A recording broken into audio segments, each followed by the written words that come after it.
こんにちは。こんにちは。ヤシの木リハビリ訪問看護ステーションの長谷川と山田と鈴木です。本日もよろしくお願いします。はい、今日は、前介助でも大切、異常介助時の足の位置ってことで鈴木さんに異常を指導した動画を上げさせてもらってますけど、その中でねあんまり説明していなかった足の位置を今回はねしっかり説明したいなと思います。でこれ結構介護の現場で見かけるんですけど、全介助の人の異常って結構足元気にせずもう状態だけパッてやっちゃう方多いので、そうじゃなくて足の位置一つで本当に介助の負担っていうのはすごく少なくなりますのでね、そこを説明したいなと思っておりますので、ぜひ最後までご視聴ください。僕たちヤシの木チャンネルではこういった介護技術を紹介しておりますので、ぜひチャンネル登録よろしくお願いします。はい、機能訓練スクールというオンラインスクールもあります。僕はここで介護技術の、講師担当しておりますので、気になる方はぜひチェックしてください。では実際に鈴木さんに体感してもらいながらやっていきますのでお願いします。はい、じゃあ足の位置が大切ってことなんですけど、どういうことかと言いますと、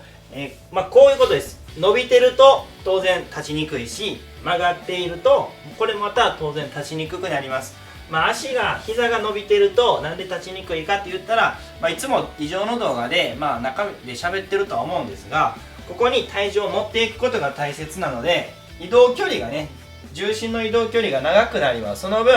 全介助になればなるほど介助量は多くなります。で今度は膝が曲がりすぎているとどうなるかですけど、足に力が入りにくいですね。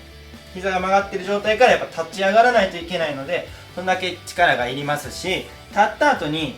かかとに体重乗らないので結構苦しいですね。でこの仮に膝を伸ばして立ったとしても、ベッドの後ろに膝の裏が当たって膝が伸びきらなかったりもするので、非常に立ちにくくなります。なので、足の位置っていうのはすごい大事なんですが、太ももがちょっと90度より上を向くぐらいのベッドの高さにしていただいて、で足が床に対して垂直よりかはちょっと中に入れる感じですね。これぐらい、ちょっと今ベッド高いですね。ちょっと下げます。基本的にこれぐらいかなと。で膝をちょっと曲げておく、これぐらいがベストです。で結構さっきも言いましたけど見かけるのが、全介助の方でパッと起きていただいた時に、足の位置がもう結構バラバラの状態で、もう本当に全介助もう力任せに異常をしてしまう方が多くて、もう足の位置気にせずによいっていう感じで本当にパワーでやってる方結構見かけます。これを足の位置ちょっと変えるだけで介助量は減るし、このフットサポートに足が当たって怪我する心配も減るので、そこはぜひとも気をつけていただきたいです。じゃあこれを鈴木さんにちょっと体感してもらいます。山田君はじゃあ10分の1ぐらい力が入るぐらいの感じでやってもらって、はい、こっちにまずはじゃあこうね、足が伸びきってる極端にやってもあれなんで、これぐらいでじゃあやってみてください。このままやるんですね。このままもう異常を。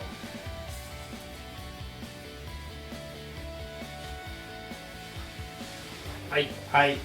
じゃあ戻っていただいて、今の感じと、今度足がね曲がってる10分の1ぐらい、この感じ、と、じゃあ普通に一番いいぐらいのところで、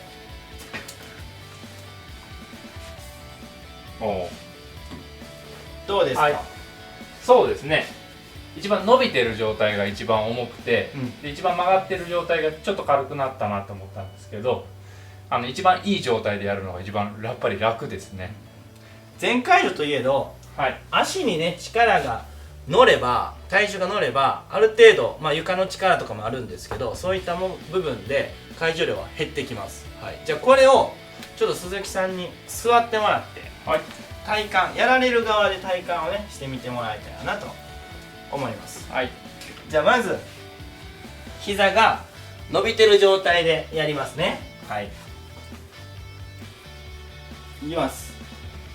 よいしょって感じと、やられてる感じでね、膝が極端に曲がっている場合でやると重たくないと、普通ですね。一番いいぐらいのところに置いてやる場合と、よいしょでやると、全然本当にやってる側は違うんですけど、やられてる側はどうですか？そうですね、伸びきってる状態も曲がってる状態もなんか無理やり感があるので怖いんですけど、ちゃんとした位置でやるとなんか勝手に足に体重が乗ってて曲がらないのであんまり怖くないですね。そうですよね。力がね入らない状態であってもやっぱり足の位置一つで利用者さんの恐怖心っていうのは全然変わってくるので、ちょっと足の位置気をつけていただきたいなと思います。さっきも言いましたけど、フットサポートの、怪我ですね、足を傷つけてしまう医療事故の、リスクも軽減できますので、そのあたりは気をつけてください。で、じゃあもう一度座っていただいて、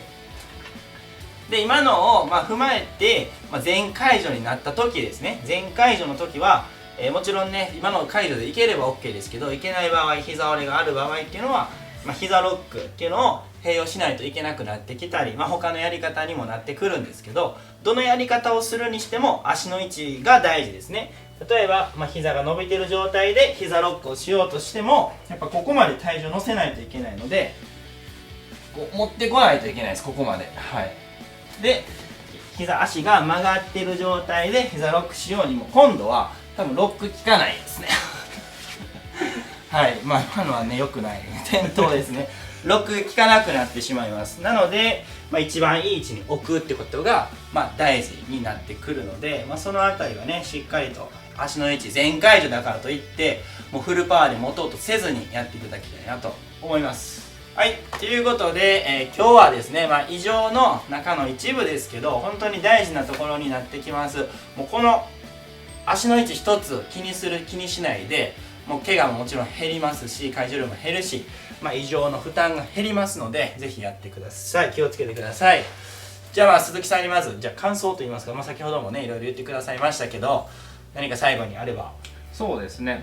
自分でやる側も正しい位置でやると全然違うんですけど、解除される側の方が正しい位置でやってもらうのとそうでないので不安感がだいぶ違いますね。で最後僕転落もさせられたので怖かったので、やっぱ正しくやってもらえるのが怖くなくていいなと思いました。じゃあ山田君にワンポイントアドバイスお願いします。今ねお伝えしてたように、前すぎても後ろすぎてもダメでちょうどいい位置っていうことなんですけど、もしちょうどいい位置でもですね、下のこの靴下と地面の素材が滑ってしまうと解除するときどうしてもずれてしまう可能性があって、そこで転倒転落のリスクがかなり上がってくるのをよく見かけますので、この摩擦軽減するね何か入れてもらったりとか、靴を履いてもらったりっていうのを僕らはよくねお伝えしてるかなと思うんですけど、そういうところもちょっと気をつけていただけたらすごくいいのかなと思います。靴はね滑り止め以外にもね足を守る役割にもなりますので、そこもねしっかり靴を履いていただける環境であれば靴を履いてください。ということで、いつも高評価コメントありがとうございます。これからも介護技術を発信していきますので、ぜひチャンネル登録応援のほどよろしくお願いいたします。ではまた次回の動画でお会いしましょう。